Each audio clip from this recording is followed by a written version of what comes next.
Hello, and welcome to today's episode of The Memory Keeper. I'm your host, Bram Groen, and today's incredible story was contributed by none other than my dear friend, colleague, and scholar, Dr. Akbar Ahmed. Join Bram on an exciting journey, sharing travel stories that celebrate the power of memory. Through these stories, Bram raises awareness and support for both patients and caregivers, fighting Alzheimer's in honor of his wife, Sherry, who now resides in memory care.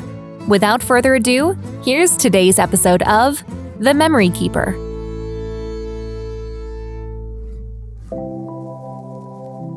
Dr. Akbar Ahmed is a highly accomplished man whose entire life is dedicated to interfaith reconciliation and teaching the Christian West about the goodness of Islam. Naturally, I should call this veritable tale he shared with me titled, Peace Be Upon You. Being a Muslim in the United States was and is not easy. It really does not even depend on his or her stature, as this story of my friend Akbar testifies to. Akbar is a social scientist, writer of many books, a playwright, a mystic, a poet, a professor in Islamic affairs, former ambassador of Pakistan in London, interfaith leader in the US and beyond, commentator on the BBC and CNN, and a father and husband of a very nice and accomplished Pakistani family. Too much to cover about him here, but he should, in my opinion, be eligible for a Nobel Peace Prize. Obviously, he flies in and out of the US often and has told me of the mental anguish, if not humiliation, it causes him every time he checks in or passes the US Immigration Service. He has told me that numerous times after he presented his name, he would receive glazed looks from counter personnel and subsequent discreet phone calls to have him checked out.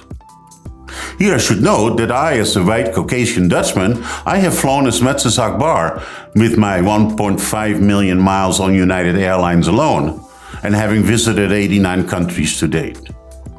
I have only once been interrogated beyond the typical questions of destination and where I had been on my travels, plus the usual fingerprints and paperwork.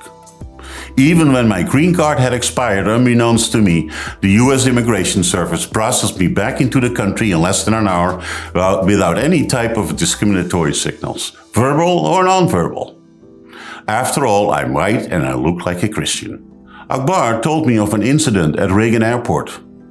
Already having been pre-checked and with his boarding pass in hands, he was called back by the friendly African-American woman at the counter because he had seen that his name was Ahmed. He also sensed that this kind woman was embarrassed by the security procedures she was required to follow just because of his name, making sure Akbar was not some terrorist or so.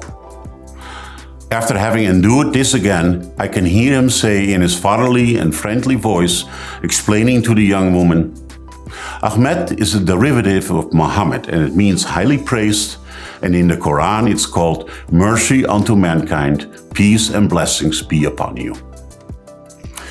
Being a minority herself, she empathetically nodded and apologized to Akbar.